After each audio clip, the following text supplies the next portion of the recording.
Hello everyone, welcome back to my new blog.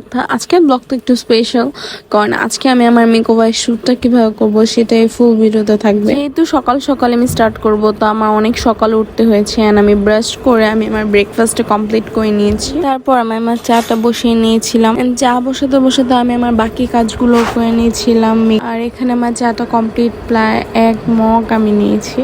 আর এখানে আমার বিড়ালটা আমার ওন্নাটা নিয়ে দুষ্টামি করতেছিল। আর হ্যাঁ, মাঝখানে একটা কথা বলি, আমার কিন্তু ব্রাইডাল মেকওভার সার্ভিসগুলো অন আছে। অ্যান্ড আমি ইনসাইড ঢাকাও কিন্তু আমি হোম সার্ভিস দিয়ে যাচ্ছি ব্রাইডাল এবং পার্টি মেকওভার দিকে। তো তোমরা তাড়াতাড়ি বুকিং করে ফেলো যা যা আমার কাছে মেকওভার করতে চাও। ওয়েট করতে করতে আমার মডেল এসে গিয়েছিল এবং বিফোর আফটার আমি ভিডিও করব দেখে ও আসতে আমি কিছু ক্লিপ নিয়ে নিয়েছিলাম। আর আমার আজকে মডেলটা অনেক হাসি খুশি, মানে একটু কিছু হলেও জাস্ট একটা স্মাইল দেয়। মেকআপটা স্টার্ট করে দিয়েছি অ্যান্ড পাশাপাশি আমি গল্পও করছিলাম যে ও কিরকম ভাবে মেকআপ চায়।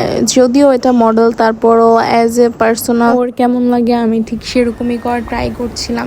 তো আমি এখানে ফুল বেসটা আগে কমপ্লিট করে নিয়েছি। পাউডার লক করে আমি ওকে বসিয়ে দিয়েছিলাম আর বলছিলাম, দেখো তোমাকে ভূতের মতো লাগতেছে। যদিও ফানি ছিল এটা, পরে আর পাউডারটা থাকে না। এরপর আমি আমার আইলুকে চলে গিয়েছিলাম। আর আইলুকের ক্ষেত্রে যেহেতু এখন রিসেপশন এটা ব্রাইড ছিল, তো রিসেপশন ব্রাইডে সবাই একটু চায় নর্মালি রাখতে, কালারফুল না করে। আইলুকটা আমি মোটামুটি কমপ্লিট করে ওকে একটু মাঝখানে লাঞ্চ করতে দিয়েছিলাম। অ্যান্ড লাঞ্চের পর আমি আমার বাকি মেকআপটা কমপ্লিট করে নিব। তো আমার মোটামুটি আইলুক অ্যান্ড মেকআপ শেষ। লাস্টের দিকে ছিল এই ক্লিপগুলো।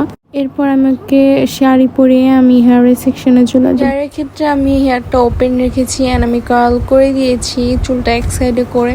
আর লাস্টে আমার মডেল বলছিল আমাকে দাও, আমি একটু করি কার্ল, তো ও করছিল কার্ল। তো চুলের সেটিং করার পর আমরা জুয়েলারি সেটিংয়ে চলে যাবো। তো জুয়েলারির জন্য ওর গলার হাতটা আমি সিম্পল রেখেছি, কিন্তু ওর আইলুকটা একটু গ্লিটারি করেছি, তাই এই জন্য জুয়েলারি আমরা বেশি গর্জিয়াস দিই।